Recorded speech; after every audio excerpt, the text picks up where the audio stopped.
Good evening, visitors. Welcome to the Australian War Memorial's Last Post ceremony. My name is Robert Adams, and joining us today from the Australian Army is Private Rima Boss. This evening, we warmly welcome Group Captain Retired Bruce Chandler, representing the Air Force Association. As always, we welcome the veterans who have served, those that are still serving, and the families that love and support them. The live stream of this ceremony is made possible by the Returned and Services League of Australia and the RSL and Services Clubs Association. We welcome members who are watching the broadcast of this ceremony across Australia. During this evening's ceremony, wreaths will be laid at the base of the pool of reflection by visitors to the memorial. If you are able, please stand and join in singing the national anthem.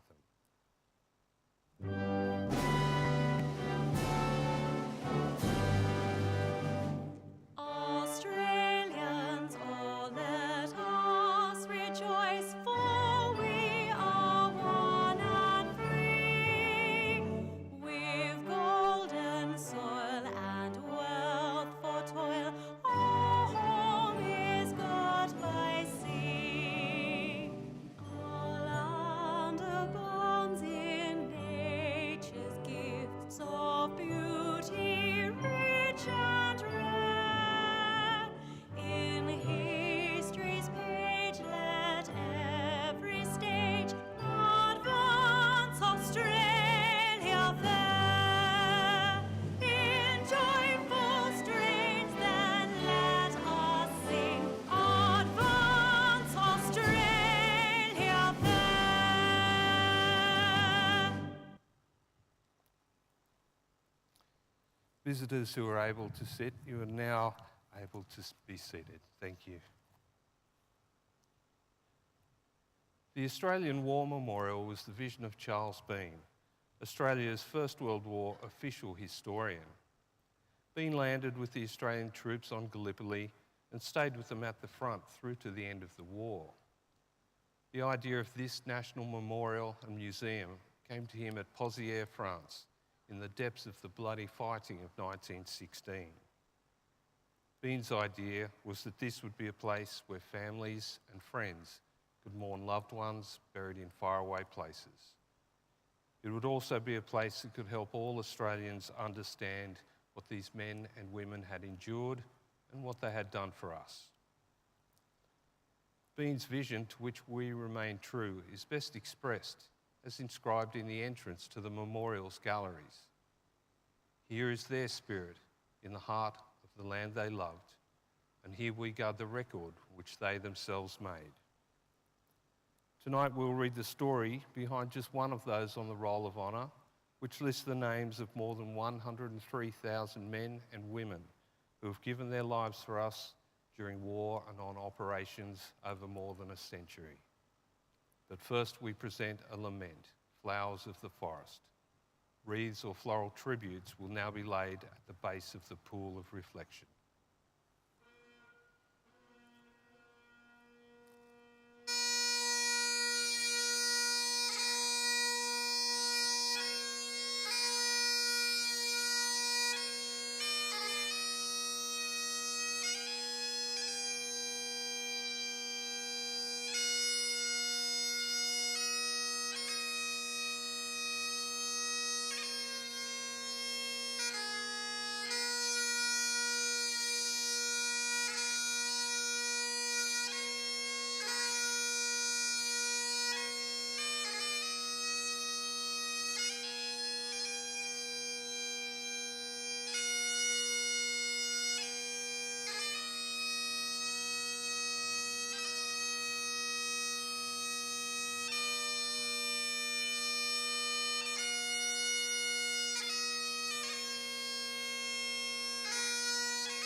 Today, we remember and pay tribute to Flight Sergeant Peter Callow, who was killed during Second World War. Peter Callow was born on the 18th of December 1923 in the Sydney suburb of Marrickville to Athelstane and Nell Callow. His father was a chemist who also served in the Second World War as an instructor and advisor regarding the use of gas in warfare. Peter attended the North Sydney Intermediate High School and the Hurlstone Agricultural High School. He was an excellent student, and in his intermediate certificate, he received a first-class pass in maths, chemistry, French, agriculture, and botany. Having served 6 months as a gunner in the 19th Anti-Aircraft Battery, Callow enlisted in the Royal Australian Air Force on the 30th of June 1942, aged 18. He trained as a wireless operator and air gunner, and by July 1943, he was serving as a sergeant. Callow embarked from Sydney for overseas service on the 11th of August 1943 and reached Britain in October. As part of the Empire Air Training Scheme, he was one of almost 27,500 RAAF pilots, navigators, wireless operators, air gunners, and flight engineers who joined Australian and British squadrons in Britain throughout the course of the war. Further specialist training followed in England, and in January 1944, Callow was promoted to Flight Sergeant. On the 30th of August 1944, he was posted to number 467 Squadron RAAF. As part of Bomber Command, the squadron flew the 4-engined Avro Lancaster heavy bomber. On the night of the 12th of September 1944, Bomber Command took part in a major raid on the city of Stuttgart in Germany. Number 467 Squadron committed 20 aircraft to the mission, and Callow was the wireless operator and air gunner in Lancaster POP, which took off from the Royal Air Force Base at Waddington shortly after 7 p.m.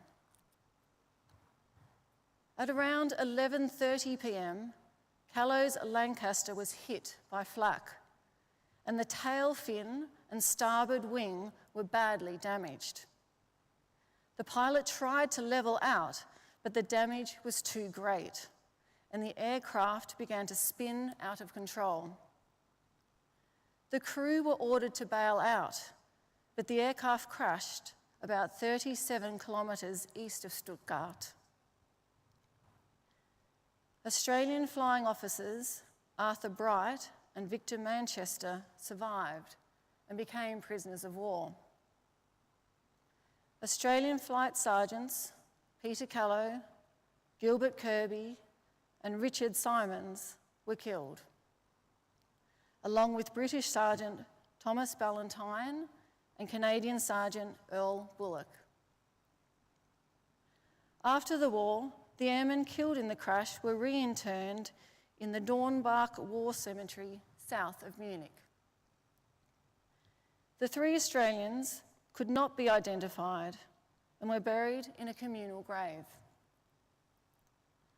Flight Sergeant Peter Callow's inscription reads, "At the going down of the sun, and in the morning, we will remember."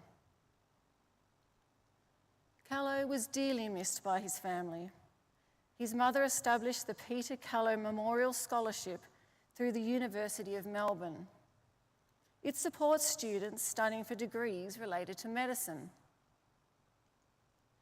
Flight Sergeant Peter Callow's name is listed on the Roll of Honour on my left. Among almost 40,000 Australians who died while serving in the Second World War. A photograph of his headstone is displayed today by the Pool of Reflection.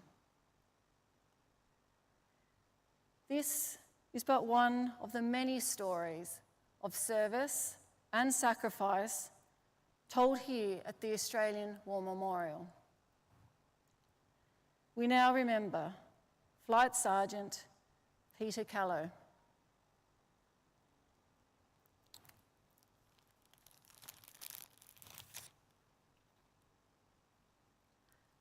Who gave his life for us, for our freedoms, and in the hope of a better world.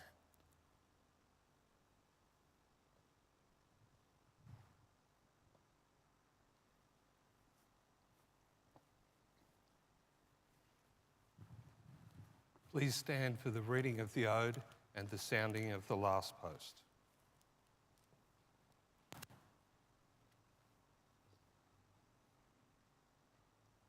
They shall grow not old, as we that are left grow old. Age shall not weary them, nor the years condemn. At the going down of the sun and in the morning, we will remember them. We will remember them.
Lest we forget.